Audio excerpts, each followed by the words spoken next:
Hello everyone, आज हम बात करेंगे इंडियन पीनल कोड की सेक्शन 146, 147, 148 इन 149 के बारे में, जो कि राइटिंग की बात करती है, बलवा की बात करती है। पिछले वीडियो में हमने देखा था अनलॉफुल असेंबली क्या होती है, उसके एक्ट क्या होते हैं, उसकी पनिशमेंट क्या होती है, और उसका एक कदम आगे है राइटिंग। राइटिंग उससे थोड़ा गंभीर अपराध है। अनलॉफुल असेंबली में बिना कोई एक्ट किए ही आप अफेंडर कहलाते थे, केवल असेंबल होना ही क्या था, ऑफेंस था। लेकिन राइटिंग में आप अनलॉफुल असेंबली द्वारा कोई एक्ट किया जा रहा है, कोई किसी बल या हिंसा का प्रयोग किया जा रहा है। तो हम देखते हैं 146 में राइटिंग के बारे में, बलवा के बारे में।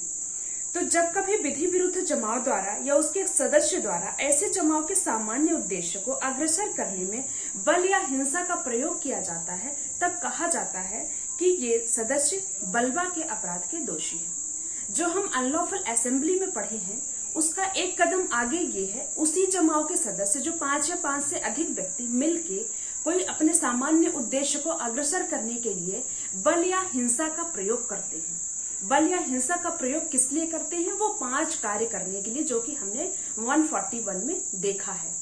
चाहे वो केंद्रीय सरकार, राज्य सरकार या उनके मंत्रियों या किसी पब्लिक सर्वेंट को उनकी पब्लिक ड्यूटी परफॉर्म करने में बल या हिंसा द्वारा उन्हें रोक रहे हैं, बल या हिंसा का प्रयोग कर रहे हैं, रिष्टि, अत्याचार, बलवा, ये सब कर रहे हैं, या फिर किसी वैध आदेशिका या विधिक उद्देश्य को करने के लिए रोक रहे हैं, या फिर किसी व्यक्ति को कोई ऐसा कार्य करने के लिए विवश कर रहे हैं जो वो करने के लिए लायबल नहीं है, या फिर कोई उससे ऐसा एक्ट करा रहे हैं, ऐसे कोई एक्ट करने का ओमिशन करा रहे हैं जो वो करने के लिए लायबल है, जो करने के लिए वो बाउंड है, या फिर कोई उसका ऐसा कोई रास्ता छीन रहे हैं, या कोई उसको कोई चीज उपयोग करने से रोक रहे हैं जिसका उपयोग करने के लिए उसे राइट है।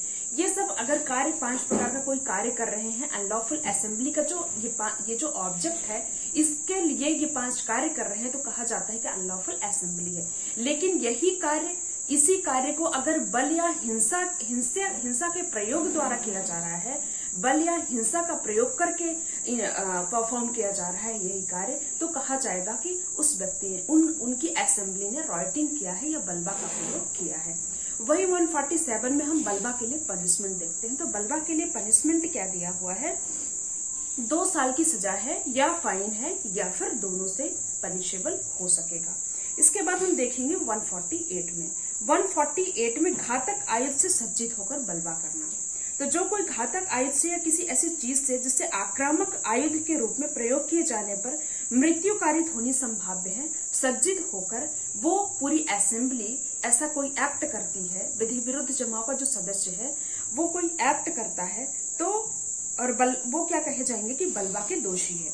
कोई ऐसा कार्य करते हैं जिससे कि मृत्यु कारित होनी संभाव्य है, बल या हिंसा का प्रयोग करके, और उस दौरान कोई आक्रामक आयुध, कोई ऐसा वेपन यूज करके, काटने मारने का हथियार हो जिससे मृत्यु तक कारित होना संभाव्य हो, ये इससे सज्जित होकर कोई एक्ट कर रहे हैं, तो कहा जाएगा कि ये बलवा के दोषी हैं। और इसके लिए पनिशमेंट देखा जाए तो 3 साल की पनिशमेंट है 148 में।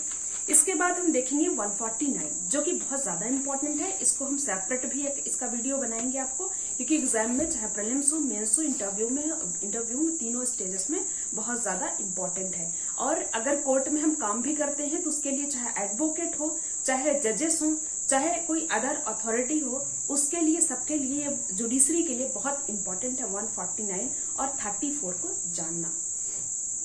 तो 149 है कि विधि विरुद्ध जमाव का हर सदस्य सामान्य उद्देश्य को अग्रसर करने में किए गए अपराध का दोषी होगा। जो ये अनलॉफुल असेंबली है, उसके जो मेंबर हैं, उसके अग्रसरण में, अनलॉफुल असेंबली द्वारा जो किया गया कार्य है उसके अग्रसरण में अगर उन 5 या उससे अधिक व्यक्ति, जितने भी लोग हैं, उनमें से किसी एक के द्वारा भी कोई ऑफेंस कर दिया जाता है, अनलॉफुल असेंबली के ऑब्जेक्ट को लेके कोई एक व्यक्ति द्वारा भी कोई ऑफेंस कर दिया जाता है, तो माना जाएगा कि उन सब व्यक्तियों द्वारा वो अपराध किया गया है, और हर व्यक्ति ऐसे ही लायबल होगा मानो कि उसने अकेले ही वो ऑफेंस किया है।